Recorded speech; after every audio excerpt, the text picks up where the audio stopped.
It's the Guapo Show with your host, Guapo. Tonight's guests are Sam Garnes, John Paczkowski, Anthony Ziobro, and Ibrahim Halsey. And here's your host, Guapo. Anthony, tell us who you brought with you today. I brought Ibrahim Halsey. He's not only one of my close friends, but a dear colleague in Elizabeth Public Schools. What year? Yeah, he's a puppy. So Sam, you and I are much older than this little baby. He was Gatorade Player of the Year here in New Jersey, coming out of Elizabeth High School. As you can see, he proudly wears the I in Illinois. He graduated from there.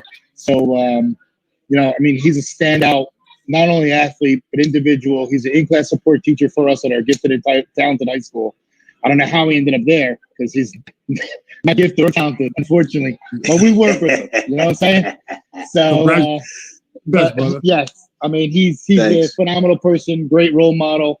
He runs a scholarship program for the youth and our seniors, and it's about four scholarships, correct, EB? Where it gives $1,000 or $1,500 per student going on to the next level to meet different criteria. And I'll let him speak about it based on, like, for example, Malik Jackson, who's an outstanding football player out of Elizabeth High School, played at Rutgers, and then he has a scholarship in his name. He has a scholarship in a woman's name. He has many scholarships depending on what it is. It's not only based on athletics, but also academics. So, let me introduce you. So that's Anthony Ziobro. He's the assistant principal at Elizabeth High School. He played college football at Virginia Tech, and we both played at Carter High School together. That's how we know each other. Go back 35 years. Wow. And pretty much that. So then we have Sam Garnes, NFL player for the Jets and the Giants, a college ball in Cincinnati, NFL coach for the Panthers, Broncos, and Bears. And now he has a Sam Garnes Football Academy based out of the Bronx, where he's from. And I see every week he coaches guys on the D1 level and NFL level that came to his academy that are accepted. So, tell us about that. My academy was set up because I was playing football, coaching all around it, NFL.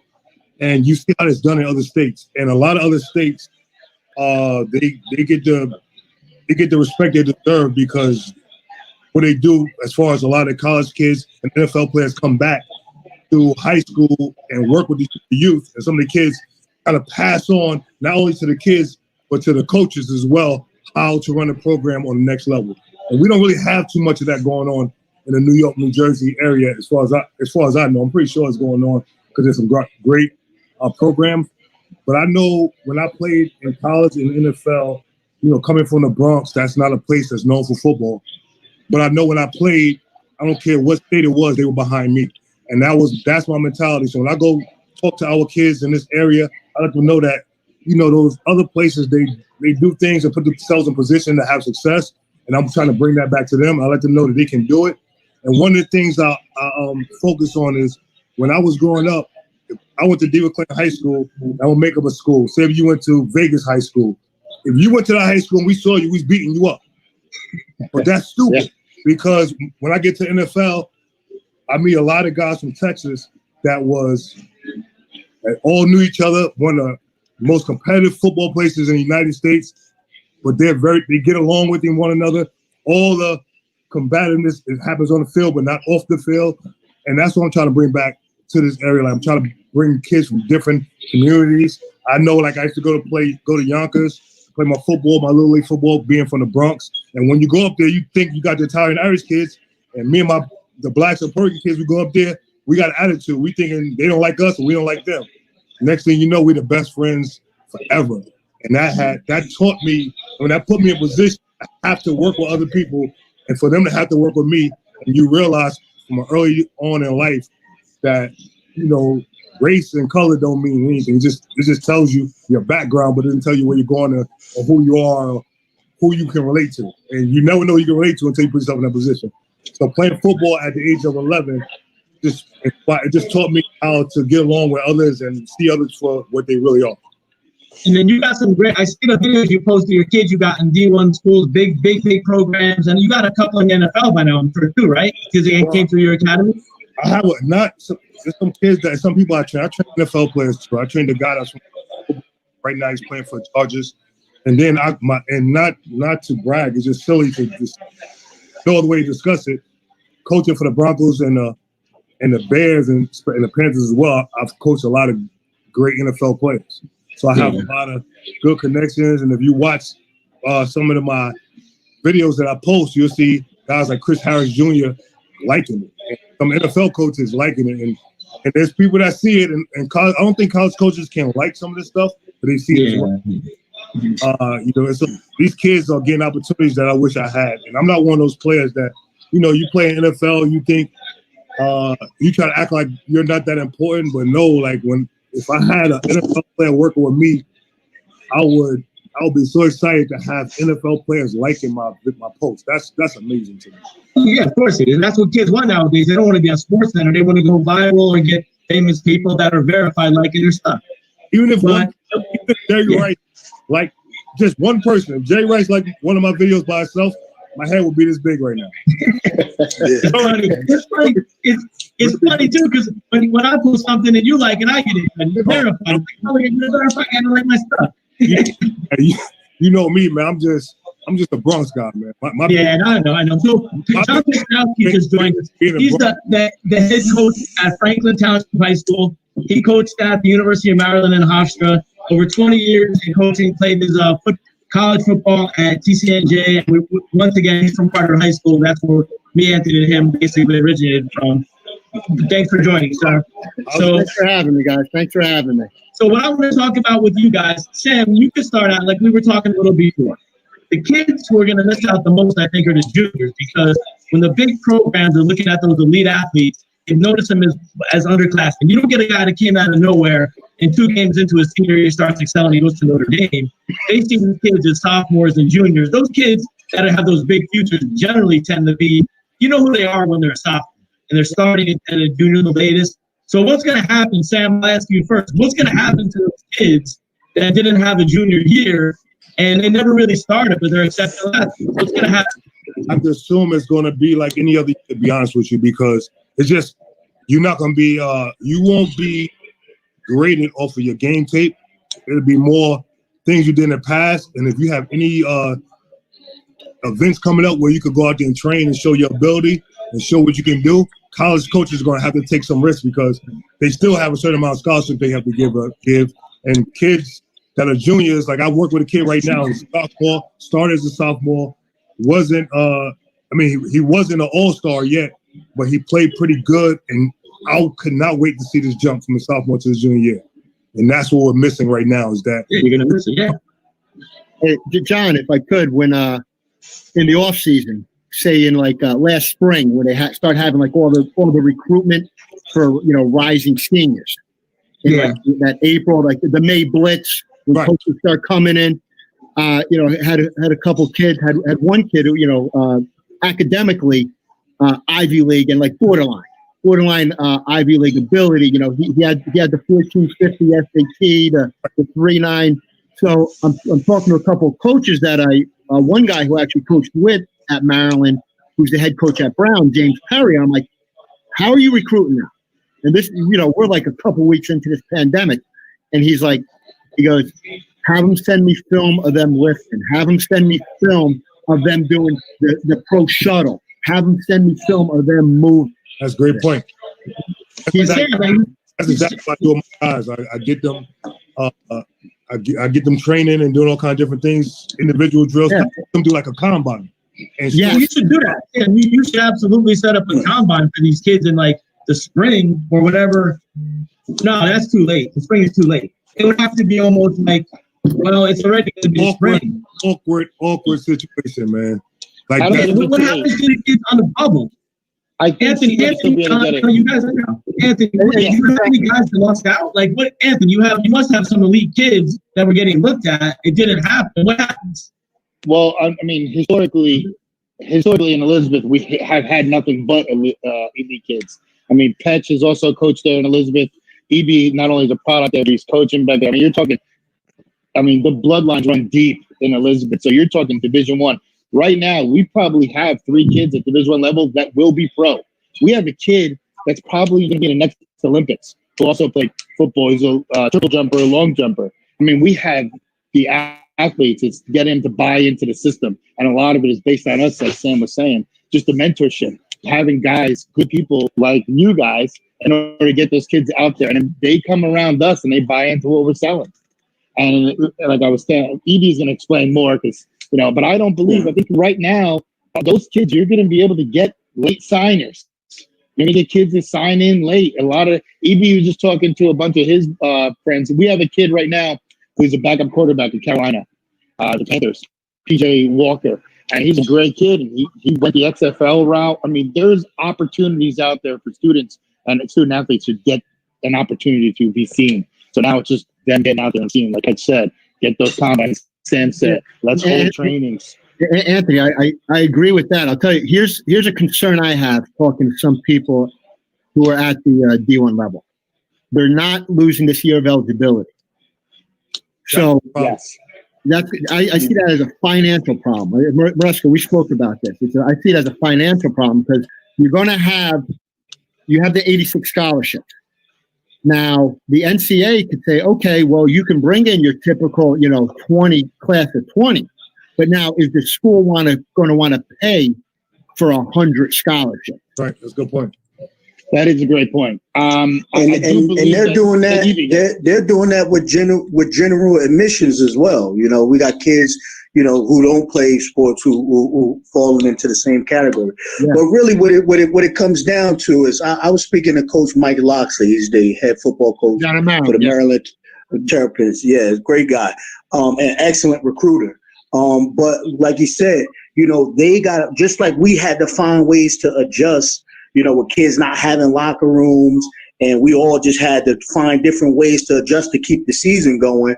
They're doing the same thing with recruiting. So they're using all the tools possible. They're reaching out to Pop Warner coaches. I know some coaches reaching out to Pop Warner coaches, just to keep the trend going and stay relevant within the communities and things like that. But a lot of it comes down to relationships.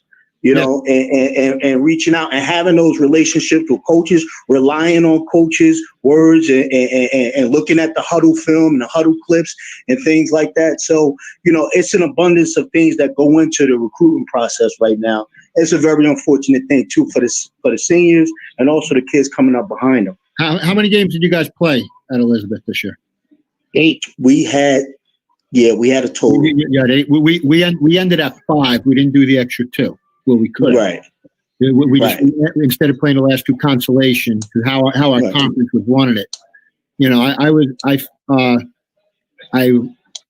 when given the opportunity, I thought I was more concerned about too many same as an environment where you were at in Elizabeth. Too many grandma and grandpas are raising the children, and I was worried too much of them bringing that home and grandma grandpa being a casualty. Now, elders, yes, right, yes, which it's there's risk reward though, because for in the environments that we're coaching, a lot of the risk is it's their opportunity to get out. Absolutely. We had a kid, Coach Patch. We had a kid who lost his dad. And we met as a coaching staff, and we say, what do we say to this kid? He's an intricate part of what we're doing. What would you do, as a player? And we all kind of took that route. And me personally, I said, you know what?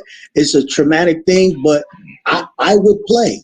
I would play for a few reasons, to get my mind off of it as an outlet. And I will have to deal with that because that's something you're going to have to deal with for life. Obviously this sport is not forever for everybody. No, it's not forever for everyone, but I think for everyone in here right now, I think it's been a release, and I think it's been an opportunity, and I think it's been a way out. Like, I was talking to John actually earlier today. When my father passed away, you get in that fog, you get in that haze when you lose a loved one. Yeah. And I, had the 5 days of bereavement, but I still was coaching. And I was coaching a playoff game, and it was the best damn thing for me. It was the best thing. It gave me the scab over the wound at the moment. Mm-hmm. And I'm sure, sometimes when you're playing for someone other than yourself, sometimes it elevates your game. Yeah. and it can take you to that next level. Right. So Sam, are college coaches reaching out to you, Sam, and saying you got anything for us that we could look at, or you have that kind of relationship? But at least some coaches, I'm sure. What was that, Tom? Well, I know For Sam. I would say I know a lot of college coaches all over, and I know coaches that know coaches. So, yeah, the kids that's around me, they produce, they're all right. They'll be okay. That's a good thing. Out there and, put together some good workouts and stuff, which I know they can. They'll be okay, but it's still not the same. It's not the same as going out there and actually doing it on the field. There's one thing to train and be great and be a great combine-looking player. And then when it's time to go to college, you can act like you're all confident as you want, but you haven't played on the field. How confident are you really going to be unless you're really out there doing it and really having success on the field? So my concern mostly with these kids are their confidence once they step on the college field. Hey, Sam, I got a quick question for you, man. How do you now we know training is an intricate part of the athlete and getting them to the next level, but how do you make these kids aware of being NCAA cleared, the clearinghouse and all of these things? Because, we know that that's a huge part of, the scholarship process in its own right. Great question. I love you said it. So one thing I talk to kids about, it's like, I'm plant-based. I don't worry about how many calories I eat. So if you go out there and from the beginning, you take care of your schoolwork from the beginning, you go out there and you compete. I talk about how when I played, when I was in high school, college, NFL, when I was growing up in the Bronx, my whole neighborhood was playing football. Like my block was playing football. And everybody around them was doing mischievous things. And so they all followed me. And as soon as I left to go to college, they all fell off. So I consider myself a leader. But when I say fell off, I mean they fell off the football. Started doing other things. So I consider myself a leader. But I didn't dominate in school. So I didn't lead in school. I didn't lead in the neighborhood as like just playing up the neighborhood and being a great human. I didn't lead in the academic field. So I didn't consider myself, I look back on it, I wasn't really a leader. I led in football. So I try to teach kids that from the very beginning, if you go out there and you play football and you like myself, you drop a pass. If I ever drop a pass, I will go catch 100 balls on my own. But if I got a 70 on the test, I would not try to get 100 on the test. You know what I'm saying?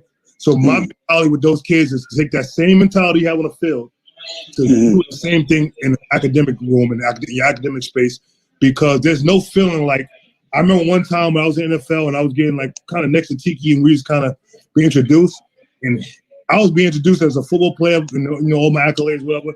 He had all the great accolades in football, but his accolades in the academic field was so impressive that I kind of felt like left out, and I was right next to him. So I just kind of pass on information like that with the kids as far as keeping their grades up and taking SATs and ACTs and whatever they take these days, taking them every chance you get, just trying to be great at it and study and prepare the same way you would for a game. I always talk about when you go to an NFL game or college game, the whole team knows the plays. And you guys know that coach football, and the higher level you go, the books are so thick. I wish I had one in front of me like this thick, but everybody know their jobs. And not only do they know their jobs, this book does not move like they do on the field. So when you go on the field, everybody on the other side of the field is moving, they doing all kinds of different things, but you're ready mentally. So if you could do that in football, when you go to school, I'm gonna use my little gift card. You go to school, they give you, I talk to the kids about this all the time. They give you a book and they tell you chapter 1 is your test. Go home, they quiz you on it during the week, they give you tests, assignments to get it ready. How can you screw up something that is right here unless you're trying? They give it to you. I'm not saying it's easy, but it's very simple. So if they just follow that guideline, they'd be okay. Sam, John told me how you have some type of camp, and I was out there. I came in late into the show. Could you just go over some of the things that you offer? I have my Sam Garnes Football Academy. With that academy, we have camps, and this year, obviously, we didn't have a camp because of what was going on. And I had no desire to have a camp because if one kid caught corona around me, I would feel devastated. And the money was that important to me, so I was more worried about the kids. So I just kind of kept it to my training. And my Sam Garnes Football Academy is based with, I go into different kids' schools. I work with East Side and Patterson. I work with East Orange. I work with Mount Vernon. I work with my high school with Clinton. And I work with a few other school people. But I go into the school, get the program down, and we build it up together. One thing, when you go to a game, I mean, some of you guys might be you. One thing we don't do a lot in this area is we don't film practice. And that is like, why are you practicing if you don't film practice? You're going to make the same mistake every day, and you're going to make the same mistake on a game day. So I try to teach programs to make sure you video. I don't care if you got to get an iPad, phone, video, record, practice, because those little mistakes on that counter play, and you wonder this play sucks, but it might be the old lineman, it might be the defensive player you're going against, it might be the running back, and it might be the coach. But until you video that, you'll never know. So that's one of the things I talk to them about. And also we talk about, like, you go to a game, it's like going to the airport and you're dealing with TSA. You got a bunch of people standing around doing nothing. A lot of people watching football and watching in position. You have to watch a position again. So when you go to the next drive, we're not saying little Johnny's making the same play, same mistake. And really, when you're saying that, you're saying I can't coach. That's what you're saying. I'm being honest with you. You're saying I can't coach. Whenever I have players, it's up to me to make them right. That's my responsibility. One thing, Jack Del Rio, me and him used to bump heads because we were pretty much the same, but we were great friends while we was coaching together. One thing he always talked to us about is if somebody's making a mistake, that's your responsibility. Anybody that you coach, that's your guy. So we read about your guy in the newspaper, he's going to look at me and say, what's up with your guy? So one of the things we do as a coach is, like, we are totally responsible for what goes on in that field. And there's not one way to coach. I don't care who you are. There's not one way to coach. There's how many kids you got on your team? It may take 30. If you got 40 kids, it may take 40 ways to coach. You have to get that point across to them. Your point, you're not that great a coach that they have to do it your way. You got to find a way to go over to them and tell them, like, what's your problem? I can't treat Champ Bailey like I treat a free agent. It's not the same. Just like, people say, you hear Belichick say all the time, and it's just the truth. Everybody's not the same. It's no different than being a teacher in school. We got to be able to reach the kids. And that's just one of the things. And one of my pet peeves is when coaches get mad at players for asking questions, or usually I just know from a player. The coaches that had a problem asking questions, that's probably because they didn't have an answer. So I'm all about the player. So as a coach, my goal is to make sure this individual player has success, and that's on the field and off the field. And he's my responsibility. And when you think like that as a coach, you have a chance to do well. You could do well if you have a lot of talent, but when you have marginal talent, you could do a lot better if you really connect with your players. And so that's some of the things that we do in my academy. We go to different schools and it's for free. We put that in. It's for free, and we get money. We get people to sponsor kids. I want kids in Westchester and kids in the Bronx to go to school, to be in part of my program for free. So nobody's looking up to anyone, and no one's looking down to anyone. So that's pretty much what we do. So you guys, if you have an interest, obviously, I'll get you in touch with Sam, and then. So Sam, they're at Elizabeth High School in Franklin Park. So obviously, so basically, I'll get him in touch with you, and you take it from there with them. Is that good? No problem, of course. That'd be great, because he's actually doing something like that now. He started a year or two ago, Skills and Drills Camp, and he started with the little guys, and we're going to bring it back up to the high school kids. But if we can have, like, our kids see a kid from the Bronx or a kid from Westchester, and they're the same kid, there's no difference. And if they can see that, and they're working and we're working hard, and we get together, that'd be phenomenal. I love it. That's why and one thing I tell the kids, like, once you step on this field, we're family now. I don't care. You might have had a fight against this kid last year. I played against each other. But when we step in this field together, we're family from the rest of our lives. And we're going to try to keep a relationship with one another so that we can help one another. So, like, if you are one day you become an NFL coach, there's a reason why most of the NFL coaches are from Texas. You know what I'm saying? They mostly are from Texas because they have great bonds with one another. And that's what I'm kind of forcing. That's what I was going to say. Like, football was our bond. Here we are. John, and I went to high school together. But right. John. That's what I said. Yeah, all three of us. Yeah, why are you ruining my good speech here? Sorry, go ahead. Sorry. No, and then he was the first day we're meeting Sam, who was at a different level than us. Evie was at Gatorade Player of the Year coming out of high school, and the bond that combines us is all this: the hard work, the dedication, what you need to see, and how much better of a person he became because of the adversities that we learned throughout the athletics. One thing I like to say is you being a Gatorade Player of the Year, like that's impressive. I don't ever want people like, I'm not saying you, I'm like a lot of people I meet, you make it to NFL, they think because they only play high school that you look down on them. Like we all play high school, and one thing I always say is the kids can get closer to a high school player than they can an NFL player. So I told young guys about that is you got to set an example because they're watching you. I remember being a little kid. I remember people from high school that I used to look up to, and about 3 years ago, he went to Mount St. Michael, one of my favorite players, a running back. And I talked to him 3 years ago, and he was shocked how impressed, how excited I was to talk to him because he's one of my childhood heroes. I don't know Jerry Rice. I know Jerry Rice from playing against him. I don't know him, but I know the guys in my neighborhood that I watched when I was a little kid playing Little League football, and I watched them doing their thing on high school level, and those are the guys that we can get. Those are the guys that can be touched more than NFL. Well, absolutely, Sam. I appreciate that, man. And what Z was talking about, Anthony was speaking about the skills and drills, just something that we wanted to make sure that we tied into our community. We tapped into our community. It's a free camp that we do for kids, basically like third grade on up. Really the high school kids, we use that as an opportunity for them to, show the youngsters how things are. And it gives the youngsters, I remember being in Elizabeth, I couldn't wait. I couldn't wait for it was my turn to get to high school to play because of the reputation, because of the winning tradition and everything. And I just wanted to be a part of that. We want to get that back to Elizabeth. So that's why we're starting, with the younger kids as well. And then Anthony didn't speak about it, but we're going to try to parlay that into a coach's clinic as well.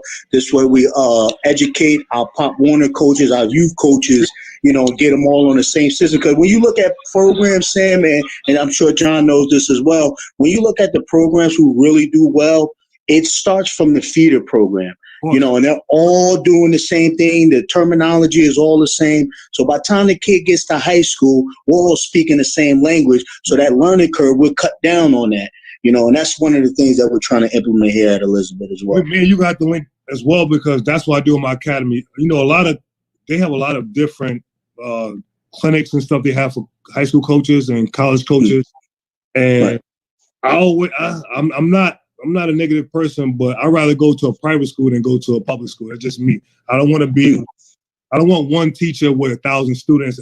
You're not talking to me. So that's part of my motivation for this is when I go to different schools and I'll give you a one-on-one because like I coached in the NFL for 7 to 8 years. I played for 7 years. So just because you play don't mean you'll be a good coach. I always want to let people know that. Right. But I've been around a lot of good coaches and I'm a good absorber and I got some information that I can help with different programs.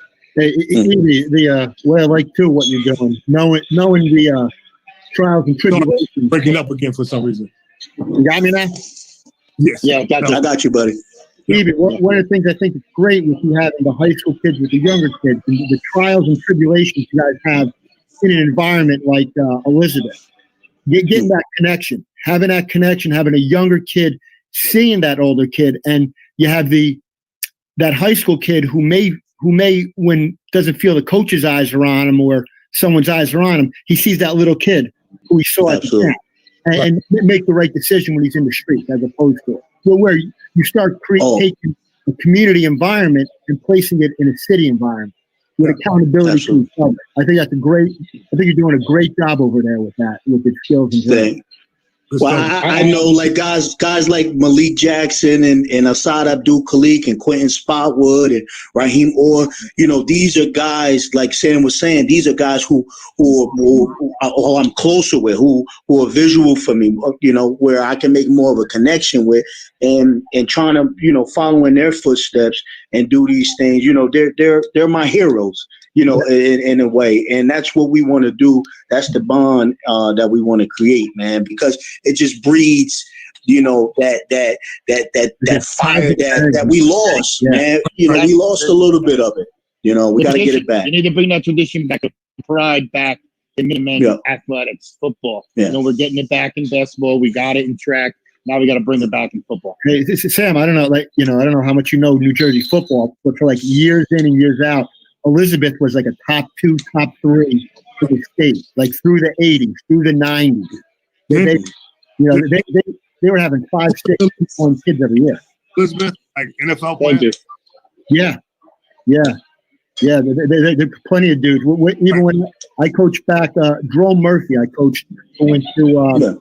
He played with the Redskins. He got drafted, in the 3rd round, I think? Kasim Green. Kasim Green. Quentin Spotwood, Raheem Orr. Alcides Catano. Quarterback. 80s, like the guys from the 80s. Abdul. Oh, okay. Aside. Gotcha. Anthony, who'd you say the quarterback who went the XFL route, played at Temple? Oh, yeah, I know who he is. PJ Walker. PJ Walker. He's an Olympic graduate. Correct. Yeah. And we got 2 kids. We got a kid at Buffalo, Max Michelle, and we got a Jamin Muse at Boston College, who's going to have an opportunity to be at the combine as well. So, Jersey's great football, by the way. Like people, I think around the country, a lot of people are aware of New Jersey football. Yeah. A lot of great players. We all know if Rutgers were able to keep them, they'd be in the Final Four every year. They'd be, They'd be in the series every year. Hey, Evie, there are no Jameel Jacksons, though. There's no Jameel Jackson. There's only one. That's a one-on-one right there. That's a one-on-one. I said it.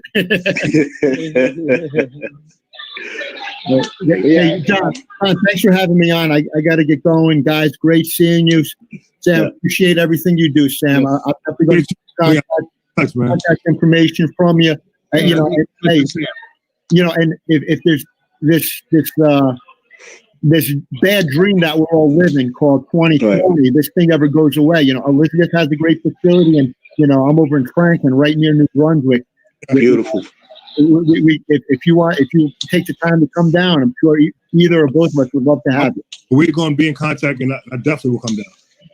That'd be great. Sure. How are you going? Hey, Guapo, thanks for having me on the Guapo. We'll see. We'll talk to you soon. I'll get you in touch with Sam. And trust me, he's infectious. He brings everywhere he goes a little bit better when he leaves. He's just one of those kind of guys. Tell my girl that. Guys, Happy New Year. Everyone stay Happy New Year. All right, guys. Always a pleasure. All right.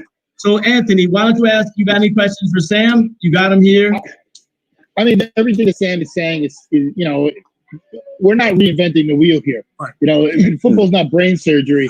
And Bob Hurley Sr., when I was a head basketball coach, he told me, he's like, we overcoach to a point. We prepare them, we get them the knowledge, we give them the foundation, then they go out and play. Just like coaches did with us. I mean, I'm sure Sam, when he was in high school, with his talent, he did what he wanted. Evie was a phenomenal athlete. He did what he wanted. And John, you and I, we had to follow the rules. We had to follow the rules when we were sitting down. I don't believe that. I don't believe that one bit. I like to be honest with my players, man. Like, exactly. Honesty is definitely the best. You want though. It's a power that comes with doing, but it's respect and responsibility. And I definitely take one. Thank you. You make a fool of yourself and your family, So it's a certain there's certain audibles you can make when you're on the field when you're a really good player. So I'll put it that way. You know what I mean? Yeah. No, understood. I remember going to college and those certain guys who, only practiced on Thursday and then Saturday. I was like, I'm the worst. I'm the worst. Get down there and do it. I watched all the film. I never fell asleep doing film. I always practice, right? But my friends, I'm not gonna say who on the New York Giants. E.B. Halsey's one of them. A defensive. he's a fall asleep in meetings, and next thing you know, he's in the Hall of Fame. That's all I'm leaving it there. We know who that is. Some people get away with it. I'm gonna tell you what. Some of the best players I've seen. I hope this doesn't get out. Yeah. You probably. I'm not gonna say. No. No. Everybody knows. Nothing bad. I'm not saying bad. I don't think players should hear this. I used to go to camp when Lawrence Taylor was on the team. He used to take a nap on the tackling dummies and he would eat popsicles. Guess what? And he could have done that forever. And other guys come there to work as hard as they could work. And today, Lawrence Taylor is Lawrence Taylor. We know that. We're talking one-on-one. Right. Both, whatever you want to call them. Yeah, exactly. So you guys have anything to add in closing? Anything you guys want to mention? Any questions for Sam? You check out my foundation, samgarnesfoundation.com. Basically, the same thing. We go in different schools, and we try to. What I was about to do now was get the ladies involved and get some NFL cheerleaders to come in and speak to some of the young ladies in school. So once all this clear up, we got some things going on, but samgarnesfoundation.com is a good place. You could get a good feel for what we got going on there. And also I work with this company. It's called Sports High. And it's basically a place that's a platform through an app that accelerates students' connections with college coaches. So that's a good thing for kids. That's a good one. Yeah, that's a real good one. That is a good one. Yeah, Sports High. It's a real good spot. The best. I want to make sure I read this. I don't miss it. By submitting videos into their portal, you can communicate directly with college coaches. So I think that's pretty good. Whatever highlights you have, it could be practice, could be on the street. You could basically submit it through this app, and college coaches get to see who you are, and you start to open their lines for communication. So this was something we were doing before the pandemic, and it's something that kind of helps at this point. No, that's necessary right now more than ever because, like you said, for some guys that's all they're gonna have, and it's gonna be beautiful. What I'm gonna do now is I'm gonna get all you guys in touch. Yes. You have Sam. He'll come there. He'll do what he has to do for you guys. It's really appreciated, Sam. Trust me. Definitely. Yeah. Man.